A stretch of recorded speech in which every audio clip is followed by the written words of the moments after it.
नमस्कार प्यारे बच्चों। तो कैसे हो आप सब? उम्मीद है आप बढ़िया होंगे और आपकी पढ़ाई भी बेहतर चल रही होगी। दोस्तों, मैं आपका मित्र राजा यादव आपका अपने YouTube channel SWR online classes में स्वागत करता हूं। जैसा कि आप जान रहे हैं, हमारे चैनल SWR ऑनलाइन क्लासेस पर सभी विषयों की क्लास चलाई जा रही है। जैसे कि फिजिक्स केमिस्ट्री हो गया है, दो चैप्टर हो चुका है, तीसरा चैप्टर भी शायद क्लियर हो चुका है।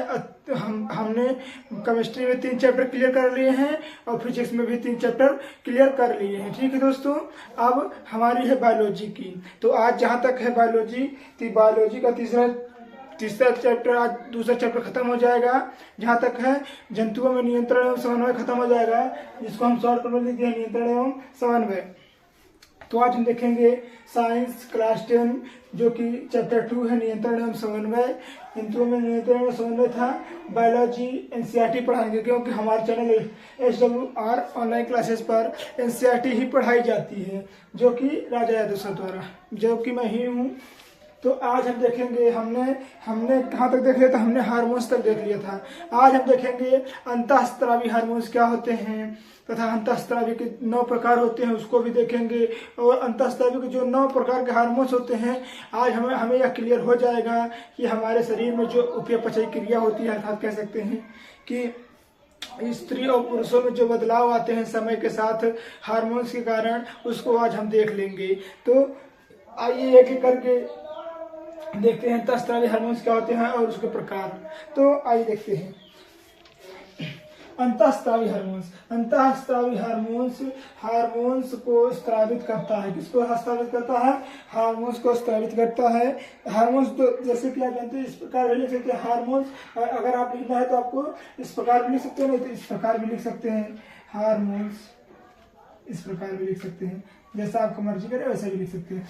तो हार्मोन्स को स्रावित करने वाली ग्रंथियां होती हैं। मतलब ये कह सकते हैं जो अंतःस्रावी हार्मोन्स हैं, ये हार्मोन्स को स्रावित मतलब कह सकते हैं कि निकालना, या तो मतलब कह सकते हैं कि हार्मोन्स को उत्पन्न करती हैं। तो स्रावित करने वाले ग्रंथियों को नलिका विहीन या कह सकते हैं अंतःस्रावी हार्मोन्स कहते हैं। यह नलिका विहीन होती है, अर्थात कह सकते हैं इसमें कोई भी यानी किसी भी प्रकार की नलिकाएं नहीं पाई जाती हैं, अर्थात कह सकते हैं कि यह नलिका विहीन होती है। तो इन्हें हम क्या कहते हैं? अंतःस्रावी हार्मोन्स कहते हैं। क्या कहते हैं? अंतःस्रावी हार्मोन्स कहते हैं। हमने आपको बताया था कि यह मुख्यतः कितने प्रकार का होता है? तो यह मुख्यतः 9 प्रकार का होता है। 9 प्रकार का होता है। आइए हम एक एक करके देखते हैं 9 प्रकार के और उनके एग्जाम्पलों को, जिससे आपको यह पता चल जाएगा कि जो मनुष्य में कह सकते हैं मेल और फीमेल में समय के साथ उपचय क्रिया होती है, वो क्यों होती है और किस कारण से होती है। तो आइए हम देखते हैं। नंबर 1 है पीयूष ग्रंथि, जिसको हम इंग्लिश में बोलते हैं पिट्यूटरी ग्लैंड। क्या बोलते हैं? पिट्यूटरी ग्लैंड बोलते हैं। पिट्यूटरी ग्लैंड को ही हम हिंदी में पीयूष ग्रंथि बोलते हैं। अगर आपको मान लीजिए पेपर में आ गया पिट्यूटरी ग्लैंड किसे कहते हैं, तो आपको घबराना नहीं है। जो पीयूष ग्रंथि को पढ़े हैं आप उसका ही आंसर लिख देंगे, तो आपको फुल मार्क्स मिल जाएगा। तो आइए देखते हैं पिट्यूटरी ग्लैंड किसे कहते हैं, या कह सकते हैं पीयूष ग्रंथि किसे कहते हैं। तो यह एक छोटे आकार की ग्रंथि होती है। किससे होती है? तो यह एक छोटे आकार की ग्रंथि होती है, जो कि कहाँ पाई जाती है? जो कि हमारे मस्तिष्क के अधर तल में। अधर तल बोले तो हमारे मस्तिष्क में 3 भाग होता है। एक होता है पीयूष ग्रंथि, एक होता है जैसे अग्र मस्तिष्क, पश्च मस्तिष्क और मध्य मस्तिष्क होता है। उसमें ही तीनों में ये पाया जाता है। तो सबसे पहला हमारा क्या होता है? सबसे पहला हमारा पीयूष ग्रंथि होता है। तो पीयूष ग्रंथि कहाँ पाया जाता है? तो हमारे अधर तल में, अर्थात कह सकते हैं आगे वाले तल में पाया जाता है। माइंड दिमाग के खोपड़ी के सबसे आगे वाले तल में पाया जाता है। यह कहाँ पाया जाता है? यह अधर तल पर पाया जाता है। हाइपोथैलेमस से जुड़ी होती है। किससे जुड़ी होती हैं? तो यह हाइपोथैलेमस से जुड़ी होती हैं। इससे लगभग कितने प्रकार के हार्मोन्स स्रावित होते हैं? तो इससे लगभग 13 प्रकार के हार्मोन्स की उत्पत्ति होती है। अर्थात कह सकते हैं कि जो पीयूष ग्रंथि होता है बच्चों, उसमें लगभग 13 प्रकार की ग्रंथियां क्या होती हैं? स्रावित होती हैं। और 11 प्रकार के हार्मोन्स इसमें क्या होते हैं? इंटर कर जाते हैं। इंटर कर जाते हैं तो 13 प्रकार के हार्मोन्स को मतलब पहले से तो मौजूद होते हैं, 11 प्रकार जो इंटर कर जाएंगे तो कुल लाइफ कितना हो जाएंगी, 13 हो जाएंगी। तो वही कह रहा है ना कि इसमें लगभग 13 प्रकार के हार्मोन्स की उत्पत्ति होती है। इसमें उत्पन्न होने वाले हार्मोन्स जैसे कि वाइसोप्रेसिन और ऑक्सीटोसिन, जो ऑक्सीटोसिन है और वाइसोप्रेसिन है, ये क्या करता है पता है आपको, ये वृद्धि को कह सकते हैं कि वृद्धि को बढ़ाने में सहायता करता है। वृद्धि यानी कह सकते हैं जो मतलब हमारे जीवन में उपपचयी क्रिया होती है, बच्चों की हाइट बढ़ती है, तो वो किस हार्मोन से होता है, तो वो यही हार्मोन से ना, वासोप्रेसिन हार्मोन नामक हार्मोन के कारण ही बच्चों की, या कह सकते हैं कि जो शिशु रहता है, या कह सकते हैं कि जो बालक रहता है उसकी हाइट बढ़ती है। उसमें ऑक्सीटोसिन नामक हार्मोन भी लाभदायक है, कह सकते हैं कि हमारे हार्मोन हम के अंदर होता है। आइए देखते हैं नंबर दो क्या है, हाइपोथैलेमस। हाइपोथैलेमस क्या होता है, आइए देखते हैं। तो यह अग्र मस्तिष्क का एक भाग होता है। अभी हमने आपको बताया ना कि मस्तिष्क में 3 प्रकार के भाग होते हैं, एक होता है अग्र मस्तिष्क, एक होता है प्रमस्तिष्क और एक अग्र मस्तिष्क होता है, एक पश्चिम मस्तिष्क होता है और एक होता है मध्य मस्तिष्क, या हम उसे प्रमस्तिष्क भी कहते हैं। तो आइए देखते हैं। तो यह अग्र मस्तिष्क यानी कह सकते हैं आगे वाले हिस्से का एक भाग होता है। क्या होता है, एक भाग होता है, परंतु यह अंतःस्रावी जो ग्रंथियां होती हैं, कह सकते हैं ग्लैंड होती हैं, अंतःस्रावी ग्रंथियों की भांति कार्य करता है। यह होता तो अग्र मस्तिष्क में ही है, मगर किसके जैसे काम करता है, तो यह अंतःस्रावी हार्मोन्स के जैसे, ग्रंथियों के जैसे कार्य करता है। इसमें क्या कहते हैं, इसमें स्रावित हार्मोन्स मोचक होते हैं, मतलब कह सकते हैं हार्मोन्स इसमें क्या होते हैं, हार्मोन्स मोचक होते हैं, जो पिट्यूटरी ग्लैंड क्या करते हैं, पिट्यूटरी ग्लैंड को प्रेरित करते हैं, और प्रेरित करने के बाद जो सोमेस्टेटिन नामक हार्मोन्स होता है, यह वृद्धि निरोधक हार्मोन्स प्रेरित करता है। अर्थात कह सकते हैं कि बहुत से बच्चों के अंदर या बहुत से शिशुओं के अंदर बचपन में ही हाइपोथैलेमस में गड़बड़ी हो जाने के कारण उनकी एज के साथ हाइट नहीं बढ़ पाती है, इसीलिए बहुत सारे बच्चे कैसे रह जाते हैं, छोटे हाइट के ही रह जाते हैं। जो किसके कारण होता है, जो हाइपोथैलेमस के कारण होता है। हाइपोथैलेमस के कारण ही वृद्धि रोधक हार्मोन्स उत्पन्न होता है, जिससे वह आने वाले समय में बच्चों की वृद्धि को रोक देता है। आइए देखते हैं नेक्स्ट पॉइंट क्या है हमारा।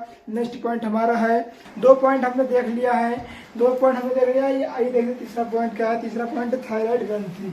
थायराइड ग्रंथि जो कहते हैं यह हमारे घेंघा में भी होता है, जिसके कारण, आइए इसको पहले पढ़ लेते हैं, फिर उसके बाद एग्जाम्पल के माध्यम से समझेंगे। यह थायरॉक्सिन हार्मोन स्रावित करता है। कौन सा हार्मोन स्रावित करता है, यह थायरॉक्सिन हार्मोन स्रावित करता है, जिसके कारण ही इसका नाम क्या पड़ा, थायराइड पड़ा। क्या थायरॉक्सिन नामक हार्मोन स्रावित करता है, थायरॉक्सिन और कार्बोहाइड्रेट तथा यहाँ लिख सकते हैं प्रोटीन भी होता है।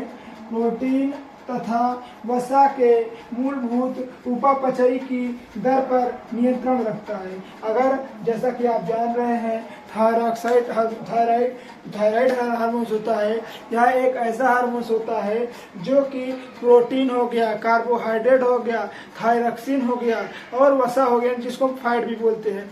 अगर यह ना हो तो हमारी वसा यानी कह सकते हैं चर्बी बढ़ती चली जाएगी, कार्बोहाइड्रेट भी बढ़ता चला जाएगा, जिसके कारण हमें बहुत सी बीमारियां हो सकती हैं, तथा हम कह सकते हैं कि हमारे शरीर में बहुत सी उपापचयी क्रिया हो सकती है। और क्या कह रहा है, वसा के मूलभूत उपापचय की दर पर नियंत्रण रखता है, जिससे यह उत्कृष्ट बोले तो शरीर को संतुलन बनाए रखता है, जिसके कारण हमारे शरीर में अगर हम नियंत्रण मतलब कह सकते हैं नियमित मात्रा में ही इसका सेवन करें, मतलब कह सकते हैं कि नियमित मात्रा में ही अगर सब चीज का सेवन करें तो हमें कोई भी रोग नहीं होगा, हम स्वस्थ रहेंगे। परंतु लोग आजकल के दैनिक जीवन में पता नहीं क्या क्या खा लेते हैं, जिसके कारण वह अनेक बीमारियों के शिकार होते चले जा रहे हैं। किसी को घेंघा रोग हो गया है, तो किसी को फेफड़ा का रोग हो गया है, तो किसी को कुछ भी हो गया है। मेन कारण यही है आजकल का खान पान। आइए नंबर चौथा देखते हैं। चौथा पॉइंट क्या है? चौथा पॉइंट है पैराथायराइड। अभी तक हमने थायराइड पढ़ा था, अब आइए देखते हैं पैराथायराइड क्या होता है, तो पैराथायराइड कहाँ पाया जाता है और पैराथायराइड में कौन कौन से कह सकते हैं क्या क्या उत्पन्न होता है, क्या क्या कंट्रोल करता है, सब देखेंगे बारी बारी। इस ग्रंथि से पैराथायरोमोन, देखिए यहाँ पर क्या हो रहा था, थायरॉक्सिन हार्मोन हो रहा था, जिसके कारण इसका नाम पड़ा थायरासाइड। इसमें क्या हुआ, इसमें पैराथार्मोन नामक हार्मोन स्रावित हुआ, जिसके कारण इसका नाम पड़ा पैराथायराइड हार्मोन, जिसके कारण इसका नाम पड़ा पैराथायराइड हार्मोन। इसी कारण पैराथार्मोन्स के कारण इसका नाम पैराथायराइड पड़ा, क्योंकि यह पैराथार्मोन स्रावित करता है, जो कि कैल्शियम और फास्फेट। इसमें क्या कह रहा था, इसमें थायरॉक्सिन और कार्बोहाइड्रेट का स्रावित कर रहा था, परंतु इसमें क्या कर रहा है, तो इसमें कैल्शियम और फास्फेट उपापचय पर नियंत्रण करता है। कह सकते हैं जो कैल्शियम होता है और फास्फेट होता है, उसके जो उत्पन्न होता है कैल्शियम और फास्फेट, तो उसमें क्रिया को इस हार्मोन की कमी से क्या होता है, रुधिर व ECF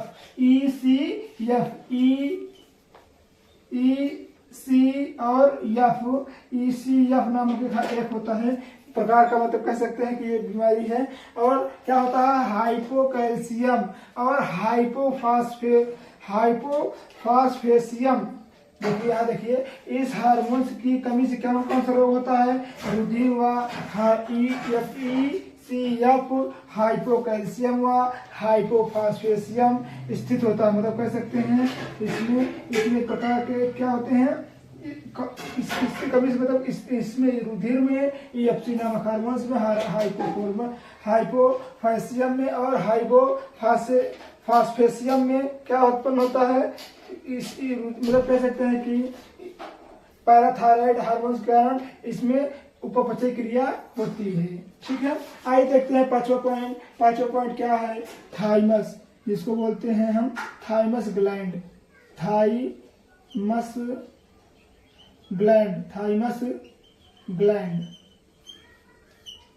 थाइमस ग्लैंड देखिए, यह ग्रंथि वक्ष गुहा में हृदय के समीप बोले तो हमारा जो हार्ट होता है उसके समीप क्या होता है, स्थित होता है, यानी रहता है। यह एक लसिक अंग है, मतलब कह सकते हैं यह एक प्रकार का अंग है, अंग भी है जो कि क्या करता है, यह ग्रंथि जो कि थाइमोसिन नामक हार्मोन्स का स्त्रावण करता है।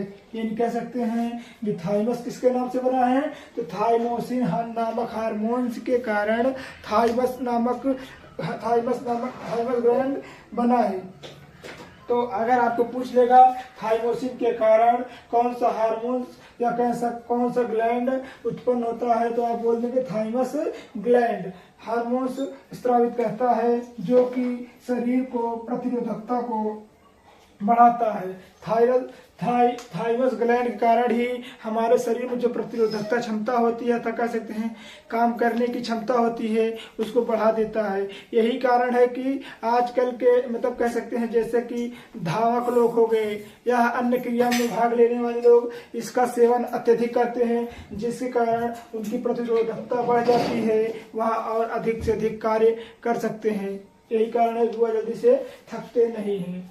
थाइमोसिन नामक हार्मोन का क्या करता है, स्रावण करता है, जो शरीर की प्रतिरोधकता क्षमता को बढ़ा देता है। आइए देखते हैं छठा पॉइंट क्या है, अधिवृक्क ग्रंथि क्या होती है। आपने वृक्क सुना होगा, अधिवृक्क ग्रंथि पहली बार सुने होंगे, क्योंकि ये जो मान लीजिए वृक्क बोले तो किडनी है, यहाँ देखिए ये किडनी है। किडनी की जो ऊपरी जालीनुमा संरचना होती है, जालीनुमा संरचना होती है, यही क्या कहलाती है, यही अधिवृक्क कहलाती है। अर्थात कह सकते हैं जब हम जब हम किडनी को हम ऐसे सिरे में काट दें कि मान लीजिए दो अलग अलग खंडों में हो जाए और उसके अंदर को अंदर की पूरा चीज मतलब दिखने लगे, जो कि जालीनुमा होती है, उसे ही अधिवृक्क कहते हैं। तो आइए देखते हैं, यह ग्रंथि वृक्कों के ऊपर जुड़ी होती है, मतलब कह सकते हैं किडनी के ऊपर जुड़ी होती है। अधिवृक्क ऐसे होता है, देखिए ऐसे, यहाँ से ऐसे बनता है, ऐसे ही वृक्क हो गया, ये ऊपर हो गया, तो यही वृक्क ऊपर जो भी बनता है यही अधिवृक्क हो गया। इस ग्रंथि का बाहरी भाग कास्ट्रैक्स तथा भीतरी भाग मेडुला कहलाता है। जो भीतरी मतलब कह सकते हैं जो बाहरी भाग होता है वो क्या कहलाता है, कास्ट्रैक्स कहलाता है, तथा जो भीतरी भाग यानी कह सकते हैं अंदर का हिस्सा होता है मेडुला कहलाता है। जब हम आपको इसके कह सकते हैं कि एक नया वीडियो लाएंगे जिसका नाम है नेफ्रॉन। क्या नाम है, नेफ्रॉन है। जब उसको हम लाएंगे तो उसमें इसका सबका जिक्र करेंगे, क्योंकि जो हमारा सिलेबस है, हमारे सिलेबस में नेफ्रॉन होता है, वो 5 नंबर में हर साल पूछा जाता है। जब हमने पेपर दिया था अपने बोर्ड एग्जाम का, तो हमारे बोर्ड एग्जाम में भी यहाँ आया था नेफ्रॉन। नेफ्रॉन क्या होता है, नेफ्रॉन को चित्र की सहायता से दर्शाइए। ये 7 नंबर में आया था। कितने नंबर में आया था, 7 नंबर में आया था। तो अब 6 पॉइंट हमने देख लिया है अधिवृक्क तक। अब आइए देखते हैं नेक्स्ट पॉइंट, 3 पॉइंट हमारे और बचे हैं, इसके बाद यह चैप्टर समाप्त हो जाएगा। आज दूसरा चैप्टर खत्म हो जाएगा। हमने अंतःस्रावी हार्मोन्स के अंतर्गत 6 टॉपिक पढ़ लिया है, 6 पॉइंट पढ़ लिया है, जो कि अधिवृक्क